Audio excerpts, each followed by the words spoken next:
Investing in people, economy and innovation, ये एक ऐसी थीम है जो विकसित भारत के रोड मैप को डिफाइन करती है। इस साल के बजट में आपको इसका प्रभाव भी बहुत बड़े स्केल पर दिख रहा है। इसलिए यह बजट भारत के भविष्य का ब्लूप्रिंट बनकर सामने आया है। हमने इन्वेस्टमेंट में जितनी प्राथमिकता इंफ्रास्ट्रक्चर और इंडस्ट्रीज को दी है, उतनी ही प्राथमिकता पीपल, इकोनॉमी और इनोवेशन को भी दी है। आप सब जानते हैं, कैपेसिटी बिल्डिंग और टैलेंट नर्चरिंग ये देश की प्रगति के लिए फाउंडेशन स्टोन का काम करती है। इसलिए अब विकास के अगले चरण में हमें इन क्षेत्रों में और ज्यादा निवेश करना है। इसके लिए हम सभी स्टेक होल्डर्स को आगे आना होगा, क्योंकि ये देश की इकोनॉमिक सक्सेस के लिए आवश्यक है और साथ ही ये हर ऑर्गेनाइजेशन की सक्सेस का भी आधार है। साथियों, इन्वेस्टमेंट इन पीपल का विजन 3 पिलर्स पर खड़ा होता है: एजुकेशन, स्किल और हेल्थ केयर। आज आप देख रहे हैं भारत का एजुकेशन सिस्टम कई दशक के बाद कितने बड़े ट्रांसफॉर्मेशन से गुजर रहा है। नेशनल एजुकेशन पॉलिसी जैसे बड़े कदम,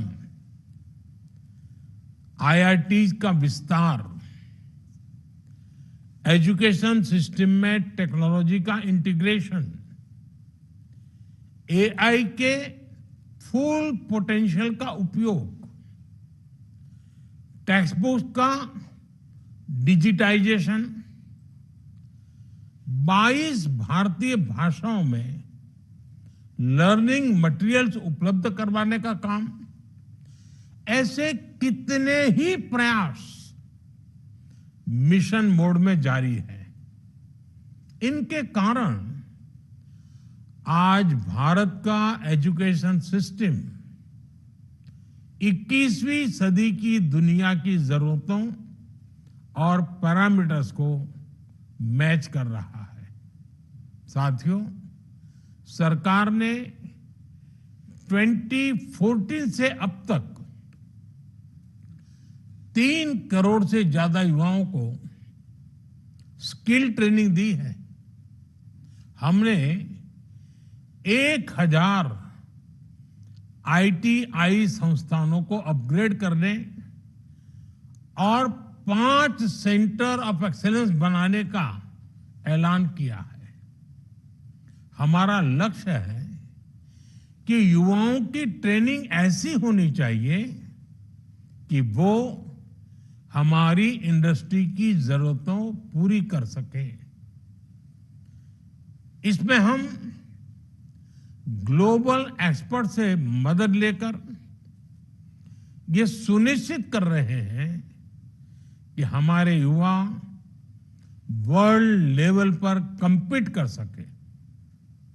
इन सब प्रयासों में हमारी इंडस्ट्री और एकेडेमिया की सबसे बड़ी भूमिका है। इंडस्ट्री और एजुकेशनल इंस्टीट्यूट्स एक दूसरे की जरूरतों को समझे और उन्हें पूरा करें। युवाओं को तेजी से बदलती दुनिया के साथ चलने का मौका मिले, उनको एक्सपोजर मिले, उन्हें प्रैक्टिकल लर्निंग के लिए प्लेटफॉर्म मिले। इसके लिए सभी स्टेक होल्डर्स को एक साथ आना होगा। हमने युवाओं को नए अवसर और प्रैक्टिकल स्किल्स देने के लिए पीएम इंटर्नशिप स्कीम शुरू की है। इस योजना में हर स्केल पर ज्यादा से ज्यादा उद्योगों की भागीदारी हो। हमें ये सुनिश्चित करना ही है। साथियों, हमने इस बजट में 10,000 अतिरिक्त मेडिकल सीटों की घोषणा की है। हम अगले 5 सालों में मेडिकल लाइन में 75,000 सीटें जोड़ने का टारगेट लेकर चल रहे हैं। सभी primary health centres, telemedicine सुविधा का विस्तार इन सब क्षेत्रों में हो रहा है। डे केयर, कैंसर सेंटर और डिजिटल हेल्थ केयर इंफ्रास्ट्रक्चर के जरिए हम क्वालिटी हेल्थ केयर को लास्ट माइल तक पहुंचाना चाहते हैं। आप कल्पना कर सकते हैं इससे लोगों के जीवन में कितना बड़ा परिवर्तन आएगा। इससे युवाओं के लिए रोजगार के भी अनेक नए अवसर बनेंगे। इन्हें जमीन पर उतारने के लिए आपको उतनी ही तेजी से काम करना है। तभी हम बजट घोषणाओं का लाभ ज्यादा से ज्यादा लोगों तक पहुंचा पाएंगे। साथियों, पिछले 10 वर्षों में हमने इकोनॉमी में इन्वेस्टमेंट को भी फ्यूचरिस्टिक सोच के साथ देखा है। आप जानते हैं 2047 तक भारत की शहरी आबादी लगभग 90 करोड़ तक हो जाने का अनुमान है। इतनी बड़ी आबादी के लिए प्लान अर्बनाइजेशन की जरूरत है। इसके लिए हमने 1 लाख करोड़ रुपए का अर्बन चैलेंज फंड बनाने की पहल की है। इससे गवर्नेंस, इंफ्रास्ट्रक्चर और फाइनेंशियल सस्टेनेबिलिटी पर फोकस किया जाएगा और प्राइवेट इन्वेस्टमेंट भी बढ़ेगा। हमारे शहर sustainable urban mobility, digital integration और क्लाइमेट रेजिलियंस प्लान के लिए जाने जाएंगे। हमारे प्राइवेट सेक्टर को, खासकर रियल स्टेट और इंडस्ट्री को प्लान अर्बनाइजेशन पर फोकस करना चाहिए, उसे और आगे बढ़ाना चाहिए। अमृत 2.0 और जल जीवन मिशन जैसे अभियानों को भी आगे बढ़ाने के लिए सभी को साथ काम करना है। साथियों, आज जब हम अर्थव्यवस्था में निवेश की बात कर रहे हैं तो हमें पर्यटन की संभावनाओं पर विशेष ध्यान देने की जरूरत है। पर्यटन सेक्टर का हमारी जीडीपी में योगदान 10% तक होने की संभावना है। इस सेक्टर में करोड़ों युवाओं को रोजगार देने की क्षमता है। इसलिए इस बजट में घरेलू और अंतर्राष्ट्रीय टूरिज्म को बढ़ावा देने के लिए कई फैसले लिए गए हैं। देश भर में 50 डेस्टिनेशंस को टूरिज्म पर फोकस करते हुए विकसित किया जाएगा। इन डेस्टिनेशंस में होटलों को इंफ्रास्ट्रक्चर का दर्जा दिए जाने से ईज ऑफ टूरिज्म बढ़ेगा, स्थानीय रोजगार को भी बढ़ावा मिलेगा। होम स्टे के लिए मुद्रा योजना का दायरा भी बढ़ाया गया है। हिल इन इंडिया और लैंड ऑफ द बुद्धा इस अभियान के माध्यम से दुनिया भर के पर्यटकों को आकर्षित किया जा रहा है। भारत एक ग्लोबल स्तर का टूरिज्म एंड वेलनेस हब बने, इस दिशा में प्रयास किए जा रहे हैं। साथियों, जब हम पर्यटन की बात करते हैं तो इसमें होटल इंडस्ट्री, ट्रांसपोर्ट सेक्टर के अलावा पर्यटन में दूसरे सेक्टर के लिए भी नए अवसर हैं। इसलिए मैं कहूंगा, हमारे हेल्थ सेक्टर के स्टेक होल्डर्स हेल्थ टूरिज्म को प्रमोट करने के लिए इन्वेस्ट करें। ये अपॉर्चुनिटी तो ग्रैब कीजिए आप। योगा और वेलनेस टूरिज्म के पूरे पोटेंशियल को भी हमें इस्तेमाल करना चाहिए। एजुकेशन टूरिज्म में भी हमारे पास काफी स्कोप है। मैं चाहूंगा इस दिशा में विस्तार से चर्चा हो और एक स्ट्रांग रोडमैप के साथ इस दिशा में आगे बढ़ा जाए। साथियों, देश का भविष्य इनोवेशन में किए जा रहे निवेश से निर्धारित होता है। भारत की अर्थव्यवस्था में आर्टिफिशियल इंटेलिजेंस कई लाख करोड़ रुपए की ग्रोथ दे सकती है। इसलिए हमें इस दिशा में तेजी से आगे बढ़ना है।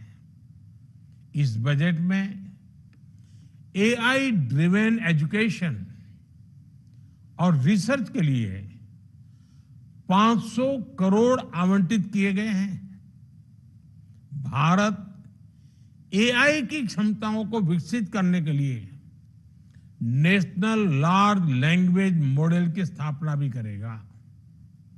इस दिशा में हमारे प्राइवेट सेक्टर को भी दुनिया से एक कदम आगे रहने की जरूरत है। एक रिलायबल, सेफ और डेमोक्रेटिक देश जो एआई में इकोनॉमिकल सॉल्यूशंस दे सके, विश्व को उसका इंतजार है। आप इस सेक्टर में अभी जितना इन्वेस्ट करेंगे, भविष्य में उतना ही एडवांटेज आपको मिलेगा।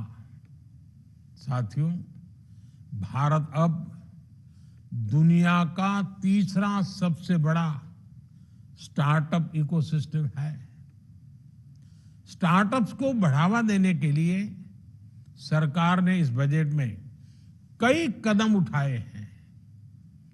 रिसर्च और इनोवेशन को बढ़ाने के लिए 1 लाख करोड़ रुपए का कॉर्पस फंड पास किया गया है।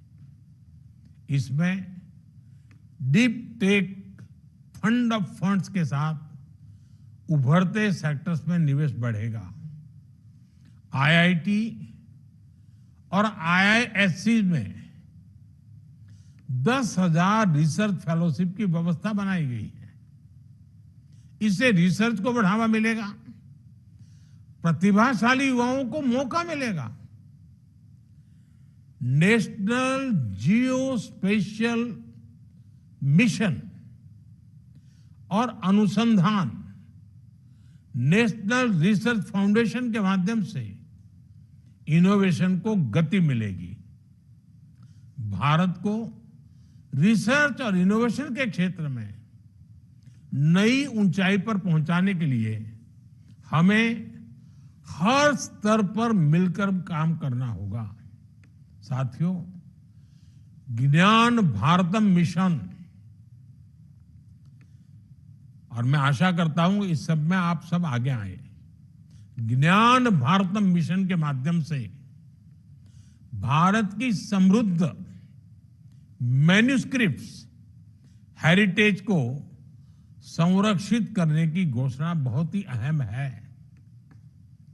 इस मिशन के माध्यम से 1 करोड़ से अधिक मैन्युस्क्रिप्ट पांडुलिपियों को डिजिटल फॉर्म में बदला जाएगा, जिसके बाद एक नेशनल डिजिटल रिपोजिटरी बनाई जाएगी, जिससे दुनिया भर के स्कॉलर्स और रिसर्चर्स भारत के हिस्टोरिकल और ट्रेडिशनल नॉलेज और विजडम को जान सकेंगे। सरकार द्वारा भारत के प्लांट जेनेटिक रिसोर्सेज को संरक्षित करने के लिए नेशनल जीन बैंक की स्थापना की जा रही है। हमारी इस पहल का उद्देश्य आने वाली पीढ़ियों के लिए जेनेटिक रिसोर्सेज और खाद्य सुरक्षा को सुनिश्चित करना है। हमें इस तरह के प्रयासों का दायरा बढ़ाना होगा। हमारे अलग अलग इंस्टीट्यूट्स और सेक्टर्स को इन प्रयासों में भागीदार बनाना चाहिए। साथियों, फरवरी में ही भारत की अर्थव्यवस्था को लेकर आईएमएफ के शानदार ऑब्जर्वेशंस भी हम सबके सामने हैं। इस रिपोर्ट के मुताबिक 2015 से 2025 के बीच, 2015 से 2025 के बीच, इन 10 वर्षों में भारत की इकोनॉमी ने 66% की, यानी 66% की ग्रोथ दर्ज की है। भारत अब $3.8 ट्रिलियन की इकोनॉमी बन गया है। ये ग्रोथ कई बड़ी इकोनॉमीज से भी ज्यादा है। वो दिन दूर नहीं जब भारत $5 ट्रिलियन की इकोनॉमी बनेगा। हमें सही दिशा में सही निवेश करते हुए आगे बढ़ना है। अपनी अर्थव्यवस्था का इसी तरह विस्तार करना है और इसमें बजट घोषणाओं के इंप्लीमेंटेशन की भी बड़ी भूमिका है। आप सभी की अहम भूमिका है। आप सभी को मेरी बहुत बहुत शुभकामनाएं हैं और मुझे पूरा विश्वास है कि पिछले कुछ वर्षों से बजट घोषित कर करके